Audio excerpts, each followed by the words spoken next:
सगळा हिमालयातला थरार अनुभवायचा आहे आपल्याला। मी आत्ता आलो आहे बद्रीनाथला आणि ह्याच्या पुढे जो आमचा प्रवास आहे हा चालत असणार आहे। आत्ता आम्ही इथपर्यंत बसनी आलो, मिनी बसनी आलो आणि आता ह्याच्यानंतर आम्ही बद्रीनाथसाठी निघणार आहोत।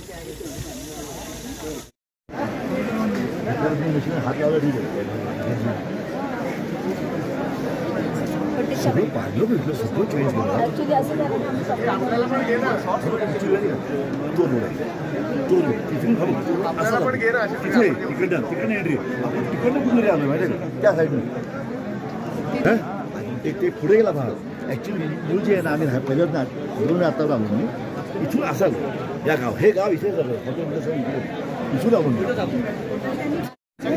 मी आता बद्रीनाथ मंदिराच्या बाहेर उभा आहे आणि या मंदिरासमोरील ही पर्वतरांगा, बर्फाच्छादित शिखरं आणि या हिमालयाच्या रांगा यांच्या मधोमध हे मंदिर।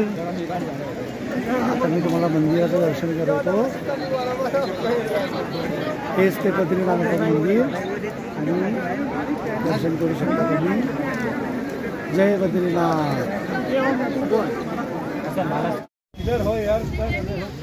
मी आत्ता बद्रीनाथपासून 3 किलोमीटर अंतरावर असलेल्या माना गावाच्या दिशेने चाललो आहे आणि तुम्हाला आता सगळ्यांना दिसत असेल हिमालयातली हे बर्फाच्छादित शिखरं आणि ह्या बाजूला आता हा डोंगर जरा ओका दिसतोय, पण जर का तुम्ही इथे पाहाल तर इकडे डोंगरावरती बर्फ जमायला सुरुवात झालेली आहे।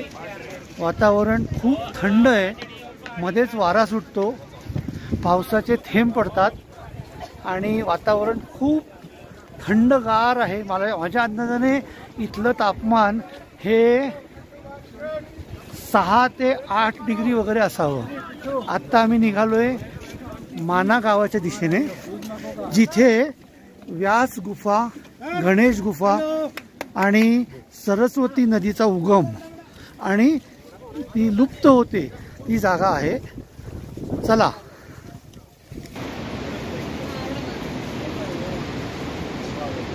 पांडव ज्या मार्गाने स्वर्गात गेले तो हा मार्ग, इथूनच एक पायवाट आहे आणि त्या पायवाटेने गेले अशी आख्यायिका आहे।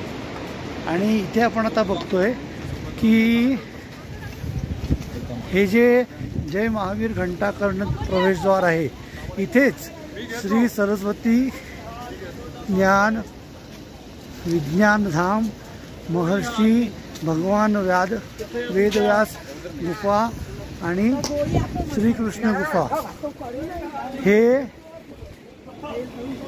हे जे गाव आहे हे भारतातलं शेवटचं गाव आहे। याच्यानंतर म्हणजे असं म्हटलं तरी चालेल की भारतातलं पहिलं गाव, इथून आपला देश सुरू होतो। आत्ता मी आलोय गणेश गुफेजवळ। इथे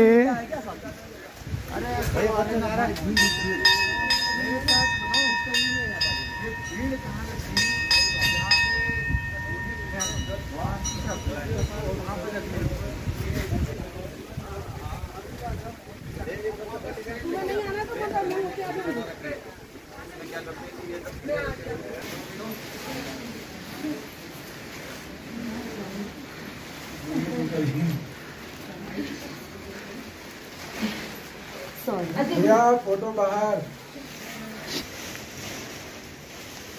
हीच ती गुफा। या गुहेमध्ये आम्ही आलोय। आता हा जो मार्ग आहे हा चिंचोळ आहे। या गुहेमध्ये बसून गणपतीने महाभारत लिहिलं होतं।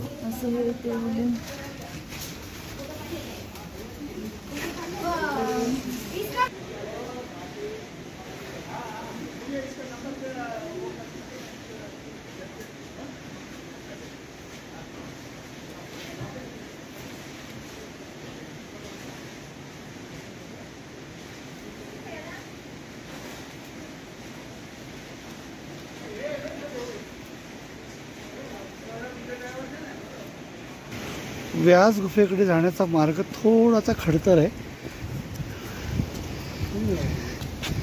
आणि ह्या मार्गाने आम्ही व्यास गुफेकडे मार्गक्रमण करत आहोत.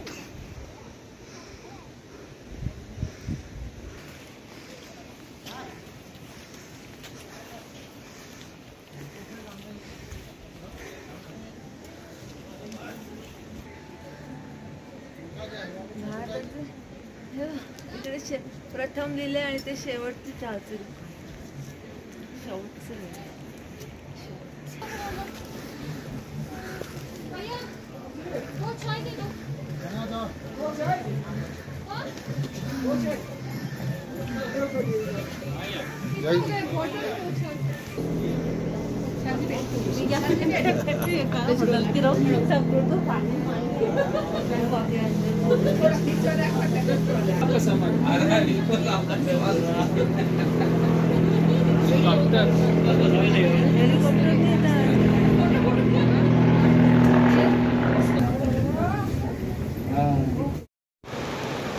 हा जो डोंगर दिसतोय या डोंगरातनं सरस्वतीचा उगम आहे आणि हा तिचा प्रवाह आहे.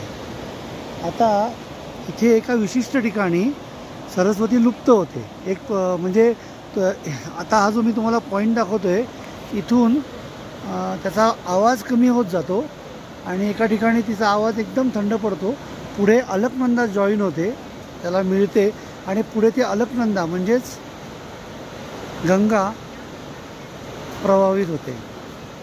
हे पहा, हा जो प्रवाह आहे हा सरस्वतीचा आहे आणि ह्या पर्टिक्युलर पॉईंटला एकदम शांतपणे ती वाहते आहे.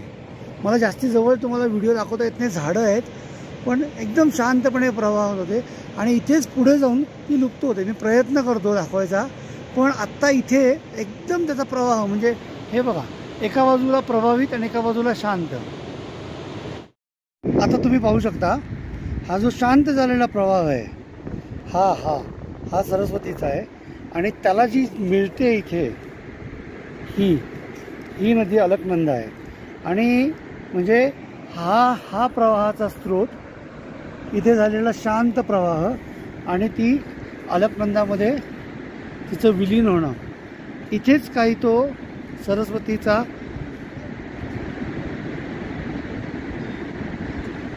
नदीचा भूमिगत होण्याची जागा.